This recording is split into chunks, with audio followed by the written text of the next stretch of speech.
నిజానికి తెలంగాణ చరిత్రలో ఎప్పుడు కూడా ఇలాంటి పరిస్థితి వస్తుందని ఏ పౌరుడు కూడా అనుకోలేదు.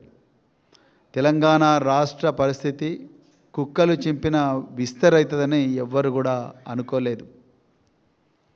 ఇలా మంత్రుల స్థానంలో మాఫియా డాన్లు కూర్చోవలసి వస్తుంది. మనం ఓట్లేస్తే మన జీవితాలు బాగుపడతాయని ప్రజలు అనుకున్నారు తప్ప మాఫియా డాన్లు మంత్రులయ్యి వాళ్ళ దుకాణాలు ఓపెన్ చేసుకొని